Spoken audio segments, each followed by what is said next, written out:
A jury in the U.S. has found British socialite Ghislaine Maxwell guilty of helping the late sex offender Jeffrey Epstein abuse underage girls for years.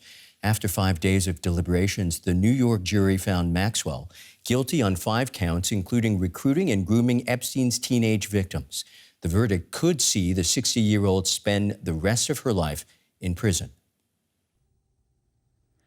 Recruiting and grooming teenage victims and trafficking a minor. These are the heavy charges of which British socialite Ghislaine Maxwell was found guilty by the New York jury. The road to justice has been far too long. But today, justice has been done. No one, no matter how powerful or well-connected, is above the law. Ghislaine Maxwell is the daughter of British newspaper baron Robert Maxwell. In court, accusers showed evidence of Maxwell's close relationship to late financier and convicted sex offender Jeffrey Epstein. Epstein was jailed in 2019 based on charges of sex trafficking minors, but he committed suicide in prison while awaiting trial. In the current court case of Ghislaine Maxwell, she was found to have helped Epstein systematically procure young girls, some as young as 14. The charges against Maxwell were brought forward by 4 victims, but many more feel they have been served justice.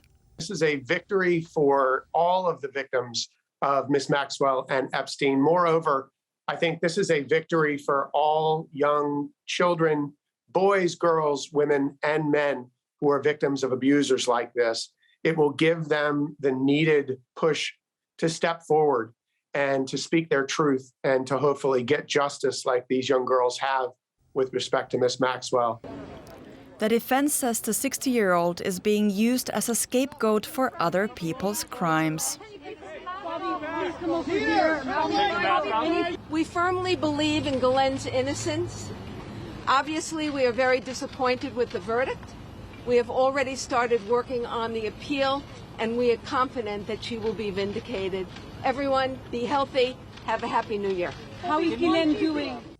Maxwell now stands to spend the rest of her life in prison if she receives the maximum possible sentence of 65 years. So where does the case go from here? Here's DW correspondent Stefan Simons. Yeah, there is a sentencing date to be set, and this is when the judge comes out and announces what he's sentencing to. But you heard already the attorney for Ms. Maxwell saying that they are working on the appeal. So this will definitely go into an appeal, and an appeals court will be then have the job of sorting this out if this appeal is legitimate, and if there is a grounds, actually, if there are grounds for an appeal. Now, the prosecution, that's what many experts say, made really sure that they give, because they were actually expecting an appeal no matter what, if Ms. Maxwell would have been found guilty. But they made sure that this is somewhat of an airtight prosecution they delivered, with the testimony of those 4 victims, for example, etc. So this is going to be a hard time for Ms. Maxwell in the appeals court, I would think. And again, 65 years in prison, this is the rest of her life.